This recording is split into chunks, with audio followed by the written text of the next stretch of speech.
All right, UPSC aspirants, get ready because today we are diving deep into something that could affect Ukraine in a big way. And honestly, it could even impact global geopolitics. So, you know, this is important stuff that could definitely show up in both prelims and D-mains. So let's get into it.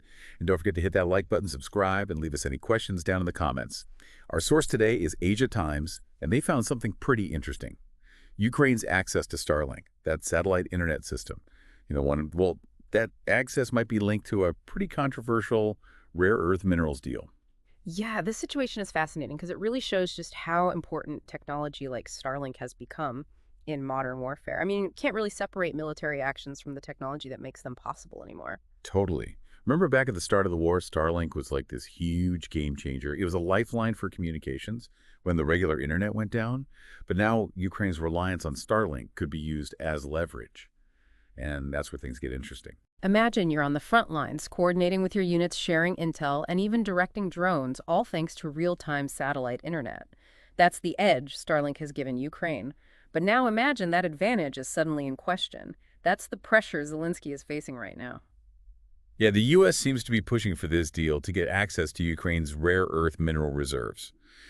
From what Asia Times is reporting, it sounds like the U.S. is making it clear that continued financial and military aid, which includes Starlink, depends on this deal going through. And these rare earth minerals, they're not just any old rocks. We're talking about essential parts for everything from smartphones and electric vehicles to even advanced weapons systems. Having control over these resources, that translates to real economic and strategic power globally. It's easy to see why the U.S. is so interested. But Zelensky, initially, he rejected the deal completely. Asia Times quotes him from a February briefing saying it didn't have any security guarantees for Ukraine and just wasn't in their best interest. He was pretty straightforward about it. He's in a really tough spot right now, trying to balance what he needs right now with the long-term consequences. On the one hand, he really needs continued support from the U.S. to fight Russia, but on the other hand, giving up control of these valuable resources could have huge economic consequences in the future. And this is where things get even more complicated. It seems Zelensky's stance has softened a bit since then. After he met with the U.S. envoy, his recent social media posts seem to hint that he might be leaning towards agreeing to the deal. Plus, there's pressure from European allies like Poland who are encouraging him to stay on good terms with the U.S. It's a high-stakes balancing act. He's trying to navigate all these complex international relationships with Russia right there on his doorstep. The decisions he makes now will definitely have a huge impact on Ukraine's future. And speaking of major players in this geopolitical game, we can't forget about Elon Musk, the guy behind Starlink. Early in the war, he was seen as a hero for giving Ukraine that lifeline. Right, but things with Musk have gotten a lot more complicated. He's expressed concerns about Starlink being used for offensive purposes and even refused to activate the network in Crimea. His support early on seems to be changing into something a lot more unpredictable and complex. Asia Times even mentions reports of the connection speed for Ukrainian forces slowing down on Starlink. And then there's the Sevastopol incident where Musk admitted he blocked a Ukrainian attack on the Russian fleet through Starlink because he said he wanted to prevent the situation from escalating. Did he do the right thing? Was it even his decision to make? Yeah, it really makes you think about the role private companies should have in international conflicts and how technologies like Starlink could be used or withheld in ways that could change the course of events. What do you think? It's definitely something to think about, especially for all you UPSC folks out there. Hashtag TTS, the deep dive episode 2025, SU2 23, part 2 of 3. You know, it's almost like we're watching a real-life case study in geopolitics play out right in front of us.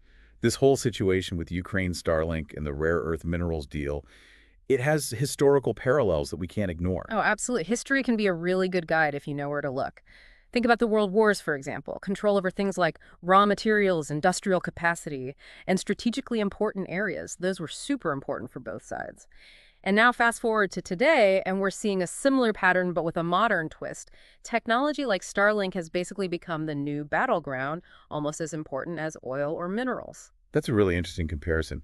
So in this new era of techno-geopolitics, what are the key things we should be watching closely? Well, the relationship between Zelensky and the U.S. is definitely at the forefront. He's under a lot of pressure, and any deal he makes will have huge long-term consequences for Ukraine's economy and its place in the world.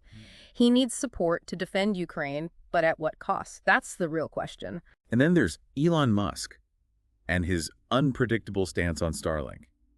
It's like trying to read tea leaves. Is he trying to stay neutral? Does he have his own agenda?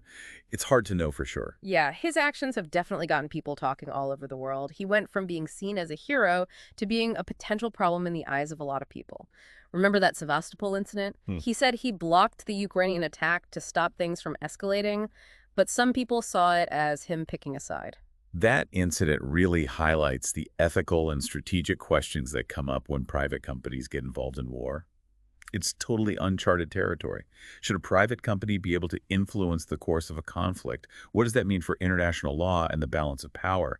It's mind-boggling. Exactly. And it goes beyond just Starlink. We're talking about AI, autonomous weapons, cyber warfare, all these new technologies that are changing how wars are fought. It's a lot for even seasoned analysts to understand, let alone UPSC aspirants. But that's exactly why this situation is so important for all of you to grasp.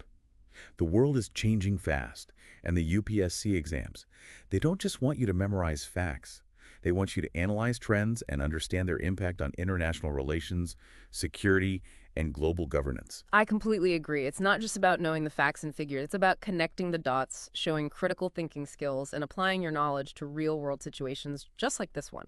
Ukraine is a perfect example of the kind of geoeconomic analysis that UPSC often asks about.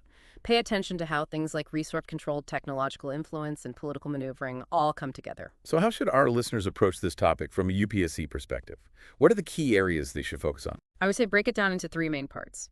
First, the geopolitical implications. How does this affect the relationship between the US, Russia, and Ukraine? What are the wider consequences for regional and global power dynamics? Think about alliances, potential trouble spots, and the shifting balance of power. Second, the economic factors. What's the strategic importance of rare earth minerals? How could controlling these resources affect international trade, economic development, and technological progress? Think about supply chains, dependencies, and potential weak points. And third, the ethical and legal considerations. What does it mean that private companies are playing a bigger and bigger role in warfare? How do we regulate the use of these new technologies in conflict zones? Think about accountability, international law, and the possibility of unintended consequences. Those are all excellent points. And honestly, not just for exam preparation, but for anyone trying to make sense of this crazy world. Absolutely. This situation in Ukraine, it's like a miniature version of the bigger challenges and opportunities that the world is facing. By understanding what's happening here, we get valuable insights into the future of geopolitics, technology, and global governance. We've covered a lot already, but it feels like we're just scratching the surface. What other insights do you have before we move on to the final part of our deep dive? Well, it's important to remember that things are constantly changing. Don't get stuck on one way of thinking. Be flexible in your analysis. It's like trying to hit a moving target, but that's what makes it so interesting, right? Exactly. And that's exactly the kind of thinking that UPSC wants to see. This is current events happening right now. Embrace the challenge, question your assumptions, and sharpen those critical thinking skills that will help you both in the exams and in life. This has been incredibly insightful, and I'm sure our listeners are ready for more. But before we wrap up this part, any last thoughts or advice? Just this. Don't be afraid to dig deeper, question what you think you know, and consider different perspectives. The world is a complicated place, and there are rarely easy answers. But by thinking things through carefully and staying informed, we can better navigate the challenges and take advantage of the opportunities that come our way. Wise words. We'll be back with the final part of this episode, where we'll explore potential scenarios and the long-term consequences of this situation. Until then, keep thinking. Hashtag TTS The Deep Dive Episode 2025 Sursu 223, Part 3 of 3. All right, so this prediction time. We've analyzed the situation in Ukraine, the players, the historical context. Now, let's try to look into the future and consider some possible scenarios. What's the best case, worst case, and that messy middle ground we're probably going to see. Okay, let's start with the optimistic best-case scenario. Zelensky somehow manages to get a deal that guarantees continued support from the U.S., including that crucial Starlink access, but without giving up Ukraine's economic interests in the long run. Maybe he can use international pressure and how strategically important those rare earth minerals are to negotiate some concessions and safeguards. So like a win-win where Ukraine gets the help it needs, but keeps control over its valuable resources. It's a hopeful outcome, but maybe a little too good to be true. Yeah, probably. The reality is likely to be a lot more complicated. Now think about the worst-case scenario. Ukraine loses access to Starlink, maybe because negotiations fall apart, or Musk just decides to pull the plug.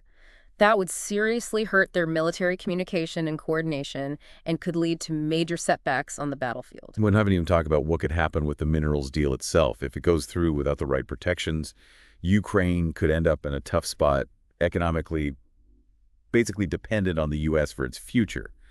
That's not exactly a recipe for stability and independence. Exactly. And then, of course, there's that big, messy middle ground where most real-world things happen. Maybe we see a partial agreement where both sides give a little, but there are still tensions and uncertainties. Or maybe we get a long stalemate where nobody's willing to budge and things in Ukraine just keep simmering. So many possibilities. It's like a choose-your-own adventure, but with real consequences. This might all seem far away to some people, but the effects can be felt globally.